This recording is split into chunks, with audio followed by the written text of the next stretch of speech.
Oh, birth control. It's something that we all just took. It was like it might as well have been a mint after we had lunch in high school, for heaven's sake. Here's the truth about birth control that young women need to know. What would you say about birth control on a girl that's like, maybe I can take birth control to get my menstrual cycle? Yeah. Birth control has so many side effects that aren't even on the label that people aren't aware of. And let me just quote one study. If somebody takes birth control long term, around up to, let's say, 10 years, their chance of getting hypothyroidism goes up by 287%. So, I mean, think about how many... And this is the pill that we're talking about? Okay. Yeah, this is the oral pill. Okay. So think about how many girls got put on at 16 years old, got put on birth control. And then all of a sudden, sometime in their 20s, they get diagnosed with hypothyroidism or Hashimoto's. Oh my God. I mean, it's probably the number one thing I see in my practice. And here's what people don't know. What are the biggest vitamin and mineral deficiencies that birth control causes?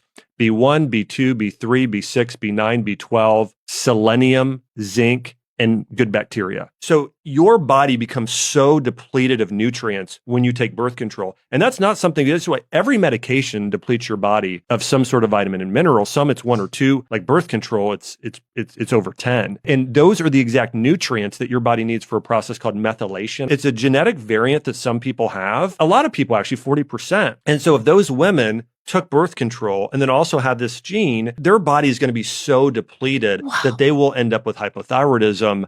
And there are other issues there. So my point there with birth control is it's not a vitamin. It's definitely not a vitamin. It's a synthetic drug that really harms and depletes your body over the long term. And then there's also questions about what about the copper IUD? Well, when you have that much copper in your body, copper and zinc have to be sort of paired up in the right doses. And so if you have that much copper, it's going to affect your zinc levels in your body negatively, which zinc is critical for gut repair, for immune system. For men, it's very important for sperm production. But overall, all of them are going to have some sort of side effects. Okay, we all know that birth control has side effects, but have you ever thought about it this way? How much sense does this make? I have Hashimoto's, I think like my whole generation does, and we were all put on birth control at 14, 15, 16 years old. It has to stop. It's just like he said, and I'm saying it's not a mint. What do you think? Have you had a bad experience with birth control? Let's talk about it.